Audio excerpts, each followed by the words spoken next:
Don't judge us. Not all of us choose to be here. Some people just can't help it. They got stuff that they just can't do. Now, 1 week ago, right here on the Big Story Breakdown, a group of people told us that the city didn't care about them. And tonight, we're continuing to dig into the homeless situation here in the metro, an issue we've been covering for years. And tonight, we're following several new developments. Again, these folks claim the city didn't care about them just a week ago, right here on our air, saying in a Northwest Oklahoma City homeless encampment, they now say their situation's getting better. Fox 25's David Chasanoff joining us live after speaking with some of the people staying there. David, we'd love to hear the good update here. What's changed in this past week? Yeah, definitely, Adam. Here on Reno and Meridian, I'm told police officers are being a lot nicer to the people staying here, and that's making the experience out in these cold conditions a lot more bearable. A lot can change in a week. Hi, baby. Last Wednesday, a man staying at this campsite off Reno and Meridian got emotional about his living situation. The city's gave up on us. Why? I don't get it. We asked Clarence Lowry if he still feels that way today. It's improved. I was about ready to just give up on humanity to everybody, but this last week's made a big difference.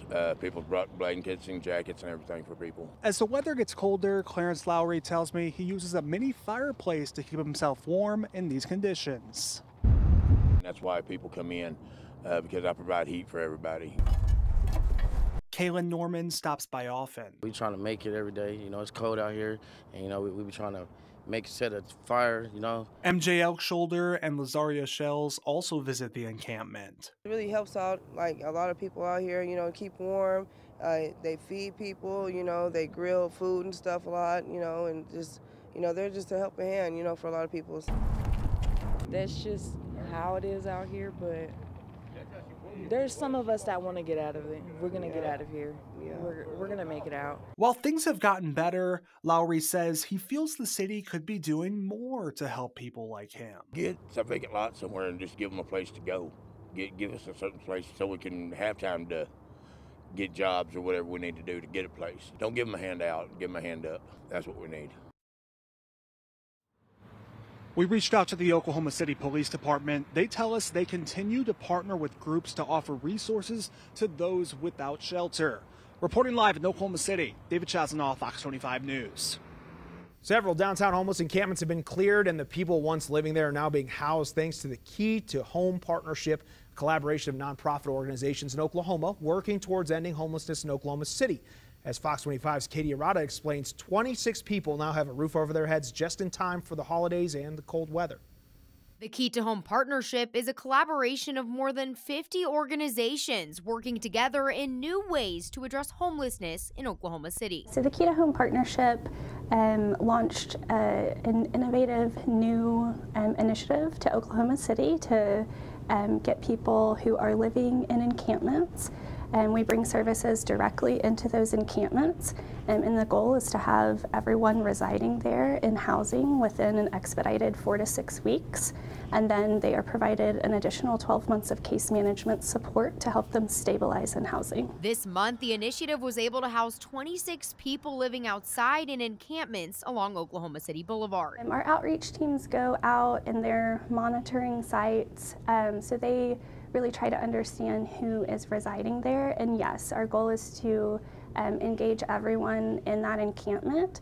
We have about a 90% acceptance rate right now, and that dispels a myth that we hear often, that people who are living outside just don't want services and don't want housing, and that's just not true. Officials say the partnership is addressing homelessness differently by increasing the number of pathways to housing and expanding the ways they can provide access points to resources. We're bringing services directly to them to make sure that they don't have to navigate the very complex system of network services available. Since September of 2023, 332 people living outdoors have been placed in homes through the initiative, and 21 encampments have been closed. Reporting for Fox 25 News, I'm Katie Arata. Back in July, there was a proposal for the city of Norman to open a shelter at an empty building on the Griffin Memorial Hospital campus. Now, we're learning that that proposed shelter could become part of a TIF district. Norman Transcript reports Griffin Hospital operations would move to the Donahue Behavioral Health Facility, which is currently under construction. The current facility has room for 120 patient beds, which would be converted into the homeless shelter. Local mental health care would still be available since Red Rock Behavioral Health Services looking to relocate to that area. According to the Norman transcript, city staff are in agreement on placing a new TIF in the Griffin area, but are awaiting appraisal details. According to Cleveland County's point-in-time count, at least 240 people experiencing homelessness in the area. It's important to remember now the survey just a snapshot. It's conducted on one single night, in this case, January 25th. And there's reasons to believe the numbers could be higher. By rule, the count for shelter doesn't include anyone in a hotel, motel, or fixed campsite with no residents. The unsheltered count limited to those that are found by the teams on the day of the count. They also have to agree to participate in the survey. So let's take a look at the data from Oklahoma City's 2024 point-in-time count. There were a total of 1,838 countable people experiencing homelessness. That's up from just more than 1,400 last year. The Homeless Alliance says the increase was expected based on the survey. Percent of those counted were veterans. 17% are members of families with children. 62% were staying in a shelter. 13% in transitional housing. 24% were unsheltered, and 1% were in safe havens.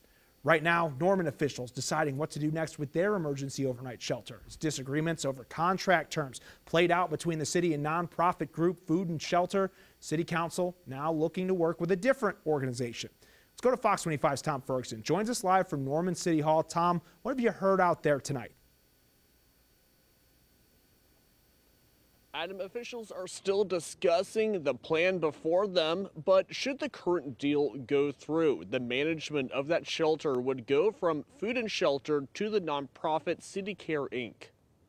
As winter weather approaches, nonprofit leaders say an emergency shelter for the homeless population in Norman is essential. It's to get folks inside out of the elements. And in Oklahoma, we know that it can be a matter of life or death in the winter and then also in the summer. Rachel Freeman with City Care anticipates a smooth transition as her group expects to take over the city's 52-bed low-barrier shelter located downtown at James Garner and West Gray. We're just proud and happy to partner with them. This comes after a back and forth over a city audit from June that officials say raised red flags with Food and Shelter's management of the facility. For example, the audit found that money meant for shelter management was missing, while the nonprofit's head said that it was simply unspent and sitting in the bank waiting for appropriate expenses. April Dosher with Food and Shelter previously called the audit's characterization of the issue mistaken. So I would really have loved to see us continue that relationship, but it just didn't work out.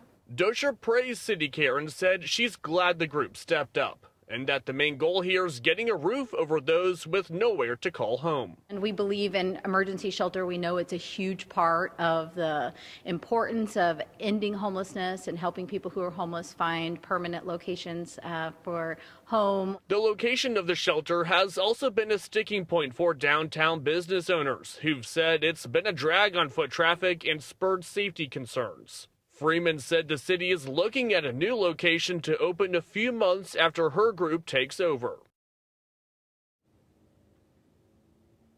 And should the deal go through, City Care expects to take over that shelter around January 15th. Live in Norman, Tom Ferguson, Fox 25 News.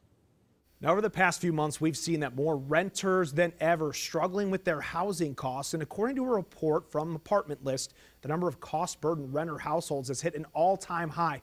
52% of the nation's renters say they're cost-burdened, meaning they spend more than 30% of their income on housing. Across the country, there's more than 22 million rent-burdened households, and the issue is most extreme in Florida. 62% of renters there say they're cost-burdened. Meanwhile, in Oklahoma, a little bit of a different story. According to the report, about 48% of people say they're cost-burdened, especially in Oklahoma City, meaning that 49% of renter households spend 30% of their income on rent, and 24% spend more than half. In Stillwater, it's the highest rate in the state, where 57% of renters are cost-burdened. Since the pre-pandemic, the local cost burden rate is up by 4%. Now, that's our big story breakdown.